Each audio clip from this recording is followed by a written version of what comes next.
from passion to peace. Beatitude. When divine good is practiced, life is bliss. Bliss is the normal condition of the good man. Those outer assaults, harassments, and persecutions, which bring about such suffering to others, only serve to heighten his happiness, for they cause the deep fountain of good within him to well up to greater abundance. To have transcendent virtue is to enjoy transcendent happiness. The beatific blessedness, which Jesus holds out, is promised to those having the heavenly virtues, to the merciful, the pure in heart, the peacemakers, and so on. The higher virtue does not merely and only lead to happiness, it is happiness. It is impossible for a man of transcendent virtue to be unhappy. The cause of unhappiness must be sought and found in the self-loving elements, and not in the self-sacrificing qualities. A man may have virtue and be unhappy, but not so if he has divine virtue. Human virtue is mingled with self, and therefore with sorrow. But from divine virtue, every taint of self has been purged away, and with it, every vestige of misery. One comparison will suffice to illustrate this. A man may have the courage of a lion in attack and self-defense, such courage being a human virtue, but he will not thereby be rendered supremely happy. However, he whose courage is that of the divine kind, which enables him to transcend both attack and defense, and to remain mild, serene, and lovable under attack, such a man will thereby be rendered supremely happy. Moreover, his assailant will be rendered more happy, in that a more powerful good will overcome and cast out the fierce and unhappy evil of the other. The acquisition of human virtue is a great step towards truth, but the divine way transcends it. Truth lies upward and beyond.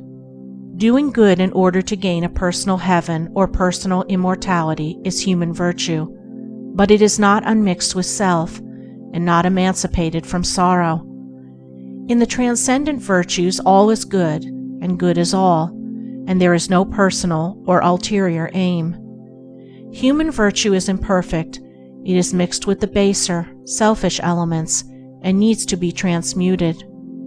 Divine virtue is unblemished and pure, it is complete and perfect in itself. And what are the transcendent virtues that embody all happiness and joy? They are impartiality, the seeing so deeply into the human heart and into human actions that it becomes impossible to take sides with one man or one party against the other, and therefore the power to be perfectly just. Unlimited kindness towards all men, women, and all creatures, whether enemies or friends. Perfect patience, at all times, in all circumstances, and under the severest trials. Profound humility, the total surrender of self, the judging of one's own actions as though they were the actions of another. Stainless purity of mind and deed, freedom from all evil thoughts and impure imaginings.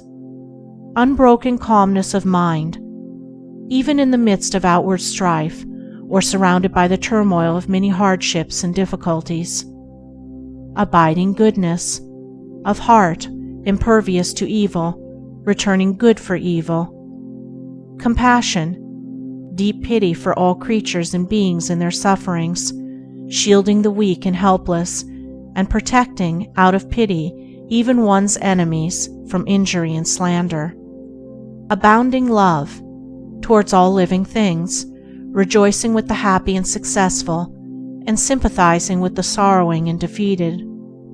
Perfect peace, toward all things, being at peace with all the world, a profound reconciliation to the divine order of the universe. Such are the virtues that transcend both vice and virtue. They include all that virtue embodies, while going beyond it into divine truth. They are the fruits of innumerable efforts to achieve the glorious gifts of him that overcomes.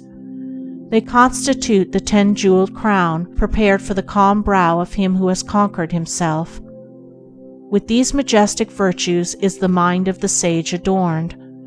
By them he is eternally shielded from sin and sorrow, from harm and hurt, from trouble and turmoil. In them he abides in happiness, a blessedness, a bliss, so pure and tranquil, so deep and high, so far transcending all the fleeting excitements of self, as to be unknown and incomprehensible to the self-seeking consciousness. The sage has conquered passion and has come to lasting peace. As the mighty mountain remains unmoved by the turbulent ocean that beats at its base, so the mind of the sage, towering in lofty virtue, remains unshaken by the tempests of passion which beat unceasingly upon the shores of life. Good and wise, he is evermore happy and serene. Transcendingly virtuous, he lives in beatific bliss.